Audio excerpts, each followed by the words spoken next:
নির্বাচনী প্রচারে আজ উত্তরবঙ্গ যাচ্ছেন জামায়াতে আমির। কুড়িগ্রাম সরকারি কলেজ মাঠে জনসভা, একই মঞ্চে হবে লালমনিরহাট ও নীলফামারীর প্রার্থী পরিচিতি।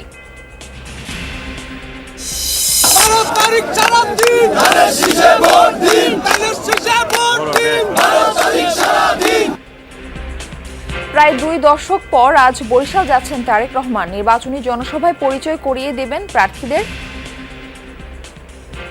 তারেককে দেখতে বলে আমরা অনেক দূর থেকে আমরা অনেক আগ্রহ নিয়ে এখানে আইছি। সারা বাংলাদেশের লোকের যে প্রত্যাশা, আমাদেরও সেই প্রত্যাশা। আমরা চাই একটা সুষ্ঠু একটা নির্বাচন, আমরা চাই সুষ্ঠু একটা বাংলাদেশ। 31 দফাকে সফল করার জন্য আমরা এই বরিশালে আগত হয়েছি। দুপুরে যোগ দেবেন ফরিদপুরের সমাবেশে।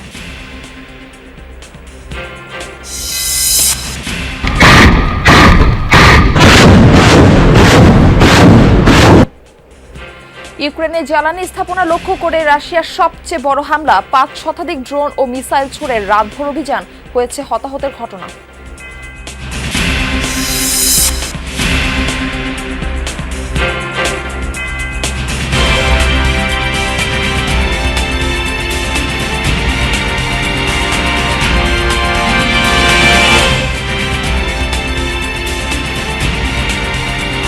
আমন্ত্রণ যমুনা নিউজে, আপনাদের সঙ্গে রয়েছে আমি মারফি রহমান। এতক্ষণ শিরোনাম দেখছিলেন।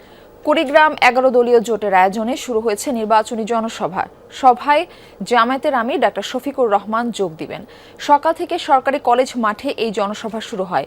এতে আশপাশের বিভিন্ন জেলা থেকেও যোগ দিয়েছেন জামায়াত সহ 11 দলীয় জোটের নেতাকর্মীরা।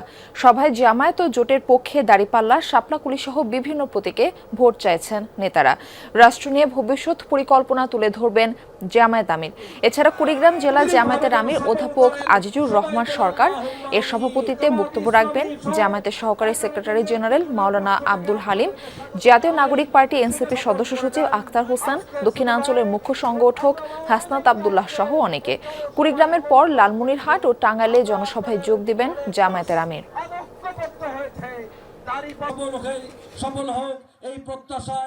ইতিমধ্যে গণজোয়ার তৈরি হয়েছে দেশব্যাপী, তারই অংশ হিসাবে আমরা কুড়িগ্রামবাসীর পক্ষ থেকে আমরা এই জামাতি ইসলামী 11 দলীয় জোটকে 4টি আসনে আমরা উপহার দিতে যাচ্ছি। ডক্টর শফিকুর রহমান আসতেছে, ওনার 2-1টা কথা শুনবো এবং ওনার নির্দেশনা অনুযায়ী আমরা মাঠে ময়দানে কাজ করব এবং সামনে আমাদের দাড়িপাল্লা এবং শাপলাকলিকে বিজয় করার জন্য আমরা মাঠে ময়দানে সবাই কাজ করব ইনশাআল্লাহ। দর্শক, আমরা জামায়াতের আমিরের সমাবেশ সম্পর্কে আরও জানব সংবাদের পরবর্তী অংশে। বরিশাল বেলস পার্ক মাঠে আজ বিএনপির বিভাগীয় নির্বাচনী সমাবেশ, যেখানে যোগ দেবেন দলের চেয়ারম্যান তারেক রহমান। সকাল 11টায় ঢাকা থেকে হেলিকপ্টারে রওনা দিয়ে দুপুর 12টায় সমাবেশে অংশ নেবেন তিনি। ইতোমধ্যে বরিশাল ও আশপাশের বিভিন্ন জেলা থেকে নেতাকর্মীরা সমাবেশে যোগ দিতে শুরু করেছেন। লঞ্চ, স্পিডবোট, যে যেভাবে পারছেন ছুটে আসছেন তারেক রহমানের সমাবেশে। বরিশাল বিভাগের 21টি আসনের প্রার্থীকে ভোটারদের সামনে তুলে ধরে ধানের শীষের পক্ষে ভোট চাইবেন বিএনপির চেয়ারম্যান। সেই সঙ্গে আমিরের আগামীর দেশ গড়ার পরিকল্পনা ও স্থানীয় সমস্যা নিয়ে তারেক রহমানের চিন্তা ভাবনাও উঠে আসবে সমাবেশের বক্তব্যে। 2 দশকের বেশি সময় পর তারেক রহমান বরিশাল সফর ঘিরে তৃণমূলের নেতাকর্মীরা উজ্জীবিত। তাদের প্রত্যাশা, এই সমাবেশের মধ্য দিয়ে ভোটের প্রচারে যেমন গতি বাড়বে, তেমনি সাধারণ জনগণও আশ্বস্ত হবে বিএনপি মনোনীত প্রার্থীর প্রতি। বরিশালের সমাবেশ শেষে দুপুরে তারেক রহমান যোগ দিবেন ফরিদপুর রাজেন্দ্র কলেজ মাঠে নির্বাচনী সমাবেশে। ক্যান্ডিডেট আছে বরিশাল বিভাগে, সবাইকে বিপুল ভোটে জয়যুক্ত করে ভোট দিয়ে জনাব তারেক রহমানকে প্রধানমন্ত্রী দেখতে চায় বরিশাল বিভাগের মানুষ। টাউনের অহংকার তারেককে দেখতে বলে আমরা অনেক দূর থেকে আমরা অনেক আগ্রহ নিয়ে এখানে আইছি। সারা বাংলাদেশের লোকের যে প্রত্যাশা, আমাদেরও সেই প্রত্যাশা। আমরা চাই একটা সুষ্ঠু একটা নির্বাচন, আমরা চাই সুষ্ঠু একটা বাংলাদেশ। বরিশালের সমাবেশের আরো তথ্য আপনাদের জানাতে চাই সহকর্মী সাইফুদ্দিন রবিনের মাধ্যমে। তিনি রয়েছেন সেখানে। আর রবিন, দীর্ঘ প্রায় 2 দশক পর তারেক রহমান বরিশালে যাচ্ছেন, নিশ্চয়ই সেখানকার সবাই অনেক উচ্ছ্বসিত। এই বিষয়টি সম্পর্কে একটু জানতে চাই। ইতিমধ্যেই জনসমাগম বাড়তে শুরু করেছে, অর্থাৎ বেলা যতই গড়াচ্ছে ততই পরিপূর্ণ হয়ে উঠছে বরিশাল বেলস পার্ক মাঠের বিএনপির এই নির্বাচনী সমাবেশ। যেহেতু দূর দূরান্ত থেকে মানুষ আসতে হচ্ছে, অর্থাৎ এটি দ্বীপের মতো, এবং এখানে যেহেতু অনেক দূরদ্বীপ থেকে মানুষজন নৌপথে মূলত আসতে হচ্ছে, সে কারণে খানিকটা সময় লাগছে। অনেকেই দিনের শুরুতে অর্থাৎ ভোরবেলা এসে পৌঁছেছেন, তারা কেউ বিচ্ছিন্নভাবে বিক্ষিপ্তভাবে ছড়িয়ে ছিটিয়ে আছেন এই সমাবেশস্থলের বাইরে, যে কারণে এখন 11টা পেরিয়ে গেলেও এই পুরো মাঠ পরিপূর্ণ হয়ে ওঠেনি। তবে বিএনপি চেয়ারম্যান তারেক রহমান বেলা 12টা নাগাদ এই সমাবেশস্থলে এসে যোগ দেওয়ার কথা রয়েছে এবং এর পরপরই তার বক্তব্য দেওয়ার কথা রয়েছে। ইতিমধ্যেই এই বরিশাল বিভাগের 21টি সংসদীয় আসনে বিএনপি মনোনীত প্রার্থীরা এসে যোগ দিয়েছেন। 19টি আসনে সরাসরি বিএনপি মনোনীত প্রার্থী অর্থাৎ বিএনপির প্রতীক ধানের শীষের প্রার্থী রয়েছে। বাকি 2টি আসনে, একটি নুরুল হক নূর যিনি ট্রাক প্রতীকে লড়ছেন, অন্যটিকে আন্দালিব রহমান পার্থ যিনি গরুর গাড়ির প্রতীকে লড়ছেন, তারাও যোগ দিয়েছেন এই সমাবেশস্থলে। এবং এই নেতাকর্মীদের প্রত্যাশা প্রাচ্যের ভ্যানিস খ্যাত এই বরিশাল তার সেই নামকরণের সার্থকতা মিলবে যদি বিএনপি সরকার গঠন করে, এবং সেই লক্ষ্যে স্থানীয় নেতাকর্মীরা জনগণের কাছে আহ্বান জানাচ্ছেন ধানের শীষের প্রতীকের প্রার্থীকে বিজয়ী করার জন্য। কেউ শঙ্কা প্রকাশ করছেন নির্বাচন ঘিরে নানান ধরনের ইলেকশন ইঞ্জিনিয়ারিং এর কিংবা অপ্রীতিকর পরিস্থিতি তৈরি করার। তারপরেও সংযত থেকে সুশৃঙ্খল থেকে শান্তিপূর্ণভাবে শেষ পর্যন্ত নির্বাচন শেষ করার জন্য তাদের এই আহ্বান, এবং সেই সঙ্গে যে কোনো ধরনের ষড়যন্ত্র কিংবা অপকৌশলের বিরুদ্ধে সাধারণ জনগণ নেতাকর্মী প্রত্যেককে সজাগ ও সতর্ক থাকার আহ্বান জানাচ্ছেন।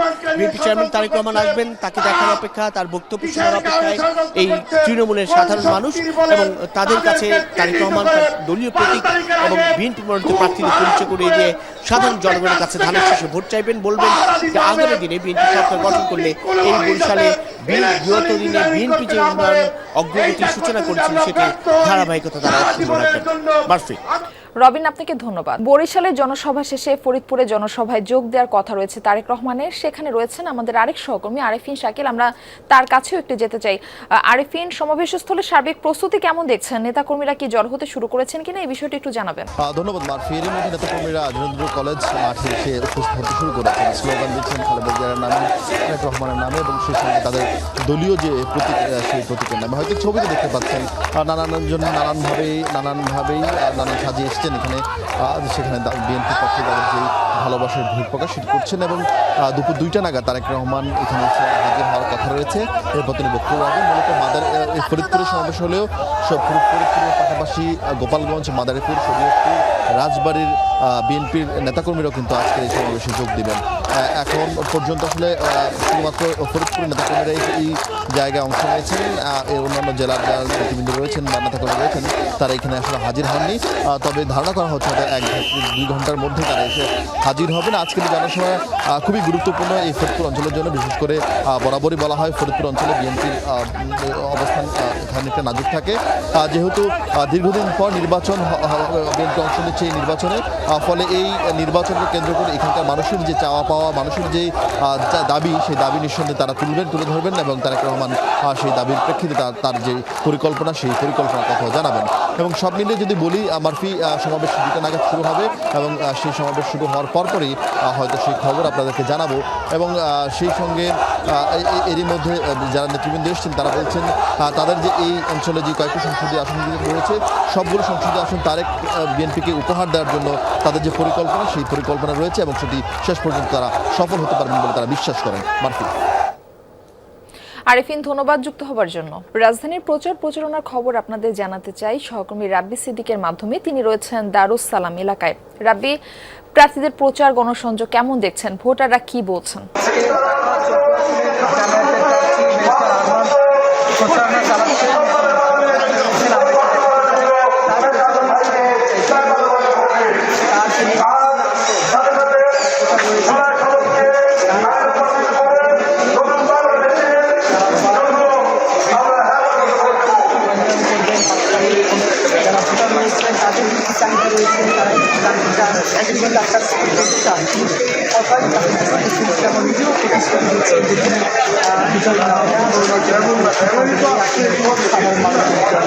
আমরা তার সাথে কথা বলেছিলাম, তাকে জিজ্ঞেস করেছিলাম তার কি প্রতিশ্রুতি এই ভোটে জয় হয় তাহলে তিনি মানুষের পাশাপাশি এই এলাকার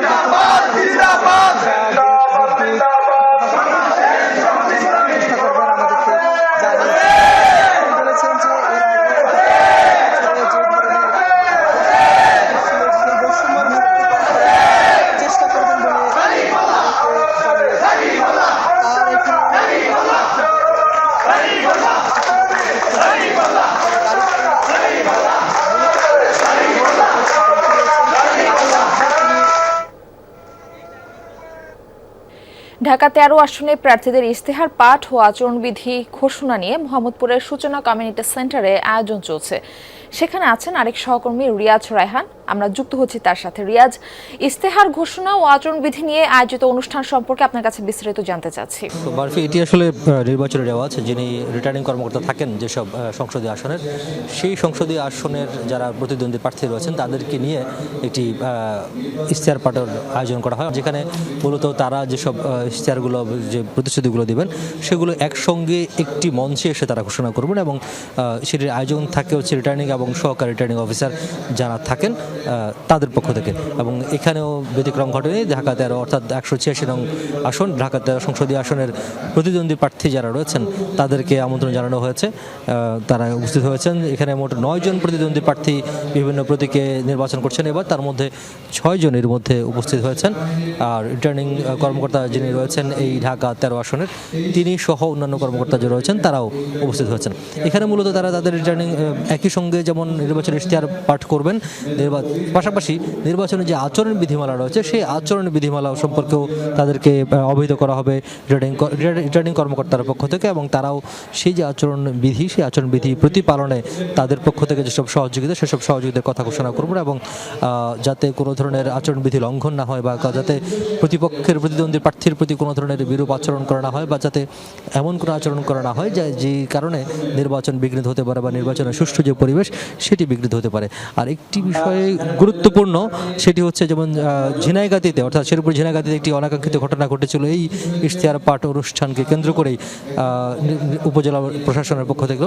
সেখানে সেই সংঘর্ষে একজন মারাও গিয়েছেন, প্রতিদ্বন্দ্বী 2 প্রার্থীর সমর্থকদের সংঘর্ষে একজন মারা গিয়েছেন। সেই কারণে এখানে গুরুত্বপূর্ণ বিষয় হয়ে দাঁড়িয়েছে এবং নিরাপত্তা ব্যবস্থা যেটি সেটি বাড়ানো হয়েছে। অর্থাৎ আমরা যদি দেখছি ভিতরে তো আছেই, বাইরেও সেনাবাহিনী, র্যাব এবং পুলিশ সহ আইনশৃঙ্খলা বাহিনীর বিভিন্ন সংস্থার সদস্য মোতায়েন করা হয়েছে যাতে কোনো ধরনের অনাকাঙ্ক্ষিত পরিস্থিতি সৃষ্টি না হয় এই ইশতেহার পাঠ অনুষ্ঠানকে।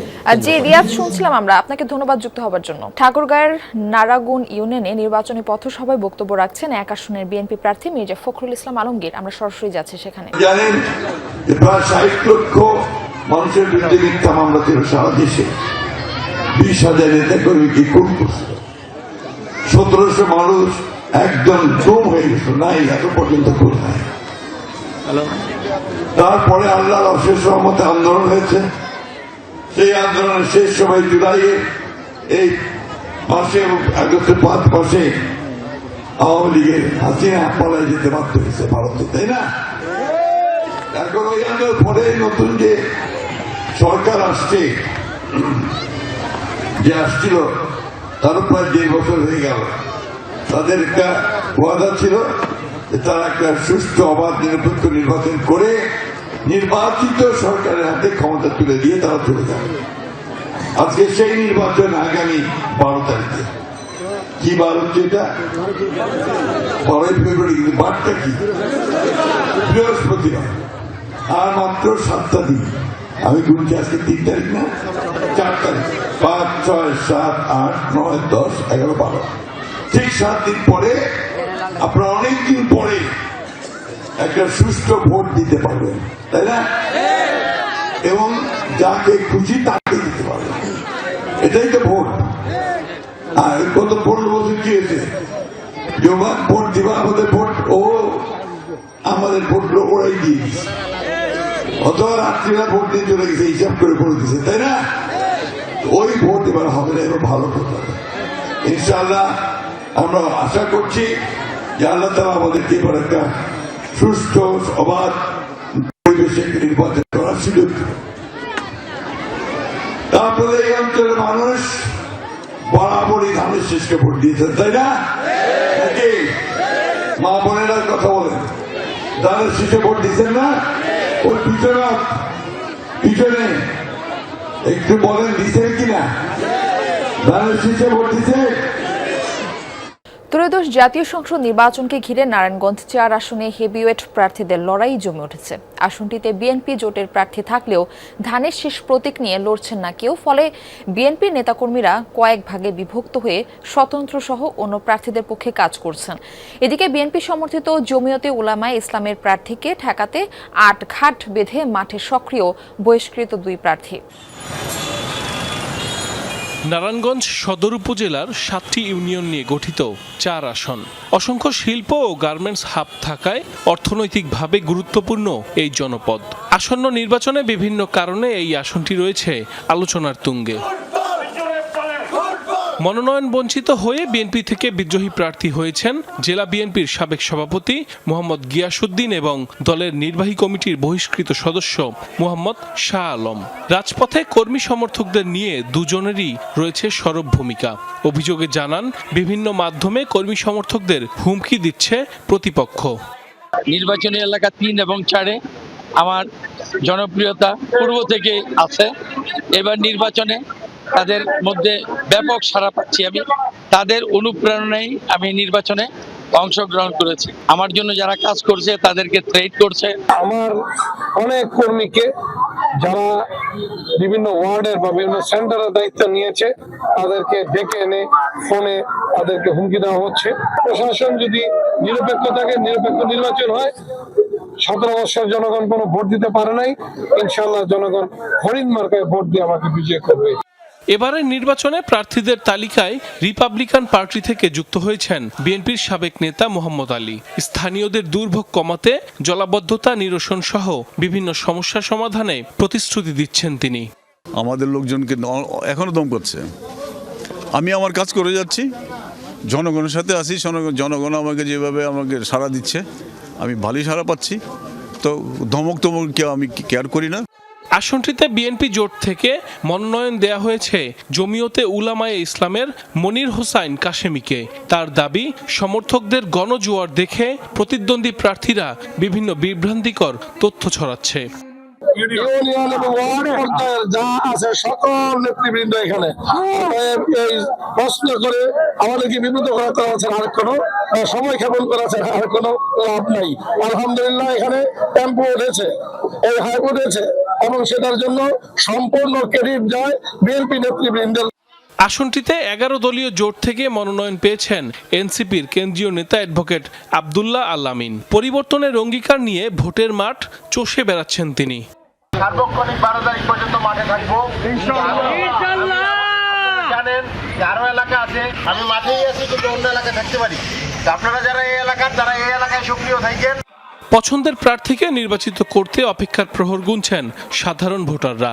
তারা এখন কাজ করবে কিনা সেটার তাদের ভোটের পরে বোঝা যাবে, আসলে তারা প্রতিশ্রুতি রাখবে কিনা আমাদের প্রত্যাশাটা। সমস্যাগুলিকে নিরসনের চেষ্টা করে, তাহলে আমার মনে হয় যে আমার মতে যেটা অনেকটা অংশেই মানে এটা কমে আসবে, আমরা সেই সমস্যাগুলি থেকে অনেকটা পরিত্রাণ পাবো। পুরাতনরা তো আসলে কি করেছেন না করেছেন এটা তো আসলে সবাই আমরা জানি। তো প্রতিশ্রুতি কেউই রাখে না, যখন ক্ষমতায় চলে আসে তখন আসলে কেউই রাখে না।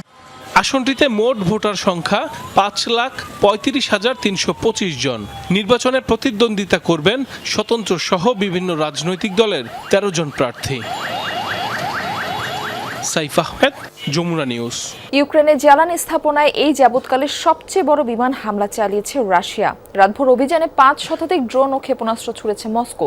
ইউক্রেনের পররাষ্ট্রমন্ত্রী আন্দ্রি সিবিহা জানিয়েছেন এই তথ্য। এতে দেশটির বেশ কয়েকটি গুরুত্বপূর্ণ তাপবিদ্যুৎ কেন্দ্র ধ্বংস হয়, বিদ্যুৎ বিচ্ছিন্ন হয়ে পড়ে হাজার হাজার মানুষ। এছাড়া জাপোরিঝিয়া ও খারকিভিও হয়েছে বড় ধরনের হামলা, অন্তত 2 জন নিহত এবং 15 জন আহত হয়েছে। রাশিয়া এমন সময় হামলা জোরদার করেছে যখন যুক্তরাষ্ট্রের মধ্যস্থতায় শান্তি আলোচনার সব প্রস্তুতি নেওয়া হয়েছে।